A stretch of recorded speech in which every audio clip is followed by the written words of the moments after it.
One of the exciting things about science is discovery. The fact that many important things about astronomy were never predicted by a theory or anticipated by astronomers before they made the observations. We never predicted the existence of dark energy or dark matter or black holes. But we've observed these things. We've observed extraordinary things in the universe that were based on surprises to people looking at the world in new ways. As a metaphor and an analogy for discovery in nature, let's look at sequences of cards, regular playing cards with the face cards taken out, so just the numbered cards. It's a toy model, but it meaningfully captures some of the essence of how science works. You're going to see 4 different sequences of cards. And the goal in this little game is to decide what is the rule that governs how these cards were laid down. What is the pattern in nature, in this case the pattern in a numbered series of cards of 4 different suits, that describes what's going on. The first example is obvious. Don't need any explanation from me, it's just a numbered sequence of the same suit. The rule is obvious. The second pattern is a little more interesting. It's an alternating red and black sequence.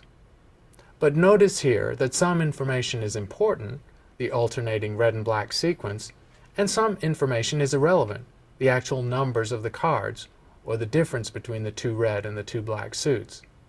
This is a lesson that in nature and in science it's not obvious what the most important information is when we seek a pattern and don't yet understand it.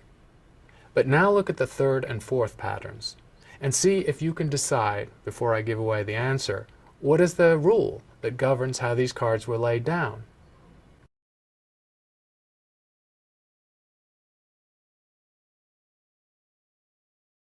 You can see it's a little subtle. There do appear to be sequences or patterns embedded in that layering of cards, but it's not obvious.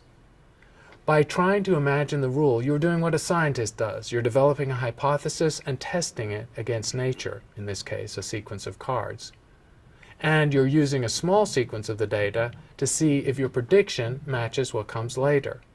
Immediately, you're testing a feature of science where we have to understand how much data is needed to test a hypothesis. We're also seeing another aspect of science where possibly more than one hypothesis can explain the same set of data. Looking at those last 2 sequences of cards, C and D, it's quite possible that more than one simply stated rule governs the sequences. This is partly why astronomers argue about theories. Sometimes it's not obvious what the best theory is, or there's not a unique theory at all. The rule, or rather I should say one rule that governs sequence C, is when you place successive cards you're either matching the color or the number of the card. That's a very simple rule, stated in only a few words, but notice how subtle a pattern of cards it makes. A rule that describes the 4th card sequence is that a red card is placed on top of an even-numbered card, and a black card is placed on an odd-numbered card. Again, it's a very simple rule, stated in only a few words, and it produces a surprisingly subtle pattern of cards in sequence. When you stare at these sequences cold, without any idea of what's going on, you can see how difficult it is to elicit the rule, or the underlying law of nature, if you like, that describes these sequences. So this is just a cartoon example, but it does illustrate many of the features of the scientific method. The periodic table is an excellent example of patterns in nature and how science works. The first notion of a periodic table came from the Greek philosopher Empedocles, almost 2,500 years ago. Empedocles came up with the idea that everything in nature, all the material substances of the earth and the atmosphere, and even of human beings, were made of 4 essential elements: earth, air, fire, and water. And the combinations of those 4 fundamental elements produce the diversity of the material world. It's an extraordinary idea, but it's the basis of modern chemistry. Flash forward almost 2,000 years, and we have Mendeleev doing simple experiments and drawing the skeleton of the modern periodic table, where the associations in the properties of similar elements eventually gives us the idea that those elements have physical underpinnings. It's not until the modern atomic theory that we truly understand the periodic table. But the patterns in nature, the similarities between reactive elements and metals and noble gases, is the basis of understanding how the atom works. The idea of discovery leads to a debate that's gone on for many centuries. The distinction between what is invented in science and what is discovered. Is science a product of the human mind and imagination, or is it purely the discovery of things that exist in nature, that we and maybe other creatures elsewhere in the universe can understand? This is an interesting debate, and artists and scientists have often found themselves intriguingly on opposite sides of the debate. We might imagine that, like Newton, we are dissecting the rainbow, that science is pure analysis, turning white light into its component colors. And Newton was the one who put it all together in a theory of light. So the standard view of science is that it is reductionist, that it takes complex observed phenomena and then reduces them to their simplest elements.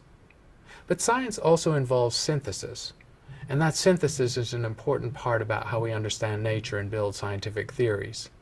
As an example from the artistic side, consider Michelangelo, who wrote poetry and sonnets and we know as a scientist and an engineer.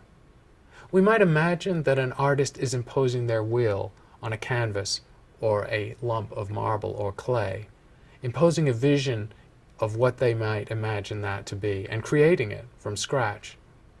But that's not how Michelangelo saw it. He talked about roaming around the northern Italian towns where the marble was quarried, Carrara, and he would scramble over the hillside looking for a piece on the hillside where he saw something hidden in the rock that he could liberate through his talent. That's an unusual view of art, that there's something in nature, in the lump of marble, that he is liberating or seeing for the first time. It's more of a scientific idea. And I think a true and nuanced view of both science and art shows that the truth is more complicated, that there is synthesis and analysis and dissection and recompiling into a whole that occurs in both fields of human endeavor. Discovery is an important and exciting part of science. Many of the things we understand about the universe were not predicted by any theory. They were completely unanticipated. So scientists must always be alert to patterns in nature, to something new and surprising that might lead them to a deeper understanding of the universe.